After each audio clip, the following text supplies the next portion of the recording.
What impact could new Brics currency have on the world economy? The international community is constantly evolving, with geopolitical tensions and economic strategies shaping relationships between nations and the course of global events. The recent movements of major players in the Middle East and the Brics nations, including Brazil, Russia, India, China, and South Africa, have the potential to shift the balance of power in unexpected ways. From the possibility of a single currency among the Brics nations to the reconciliation efforts between Saudi Arabia and Iran, these developments raise important questions about the US's dominance in international diplomacy and the future of the global economy. Hello, and welcome to another video of Finance Sense, where we cover all the latest trends in the financial markets and the economy. Today, we'll explore the possibility of a single currency among the Brics nations, the impact of the Chinese yuan replacing the US dollar as the world's reserve currency, the recent developments in Middle Eastern geopolitics, and the strained relationship between the US and Russia. But before we start, make sure to leave a like, subscribe, and comment below if you enjoyed watching this video, and turn on the notification bell to keep posted. It is possible that the Brics countries, which include Russia, India, and 3 others, may adopt a single currency similar to the euro. Additionally, longtime rivals in the Middle East, such as Saudi Arabia and Iran, are beginning to move toward reconciling their relationships with one another. As you may already know, the Brics nations, Brazil, Russia, India, China, and South Africa, represent the 5 greatest emerging economies. This group was established in 2009,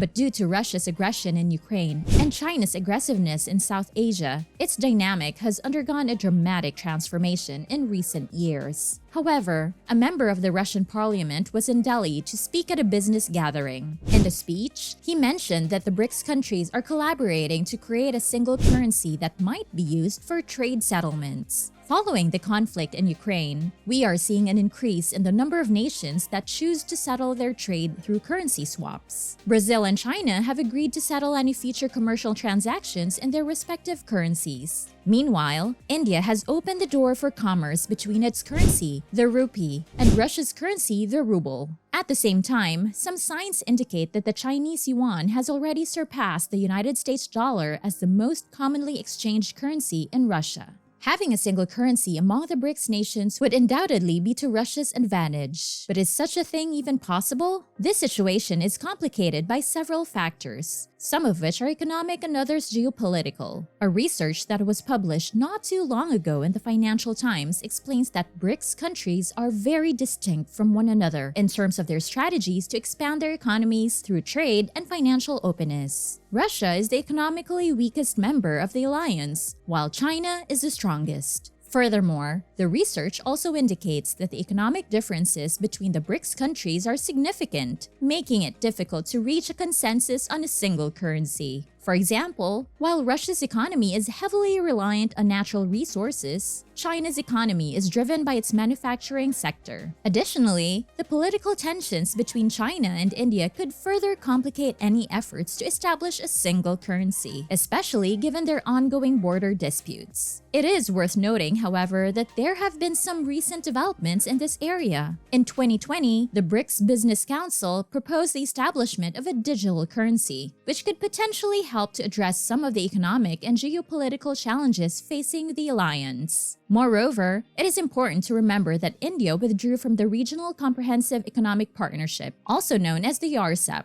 many years ago because of fears that its markets would be flooded with low-cost goods from China. Nevertheless, the hegemonic status of the United States dollar is being called into question, which is the more important issue here. We have seen how China's ties with Saudi Arabia have gotten tighter in recent months, which has led to speculation that Saudi Arabia may be open to using the Chinese yuan instead of the US dollar in the oil trade. If something like this takes place, it may significantly impact the economy of the entire world. However, this does not mean that the US dollar would lose its status as the world's reserve currency, but the dollar's hegemonic position might be challenged. Moving forward, Saudi Arabia and Iran, 2 key regional enemies in the Middle East, are taking small steps toward restoring diplomatic ties. After 7 years of hostility, China mediated a peace agreement between the two regional enemies. Many people questioned whether this was merely a pact for geopolitical optics, but both Saudi Arabia and Iran may want to move on with this agreement. The foreign ministers of both nations spoke with one another over the phone, making it the fourth or fifth time in the past weeks that they had done so. The latest agreement between the two nations, which was mediated by China, stipulated that their respective foreign ministries would explore ways to strengthen relations, as well as coordinate the return of their respective ambassadors. Therefore, it is feasible that the outcomes of these recent phone discussions could materialize very quickly, and it is likely that envoys may be dispatched to either nation within the next couple of months. Reports have also been circulating that the two foreign ministers would get together for a private discussion. The two nations agreed to renew a security cooperation agreement in 2001 and a general agreement for cooperation in trade, investment, technology, science, culture, and sports in 1998 as part of the agreement mediated by China. But apart from Iran, Saudi Arabia has been engaging in intriguing geopolitical moves. Not only has it made it possible for China to assist in making a deal with Iran, but it has also enabled China to reach an agreement with Syria through discussions mediated by Russia. To add insult to injury, OPEC Plus, in which Saudi Arabia plays a major role, just recently announced an unexpected decrease in oil output,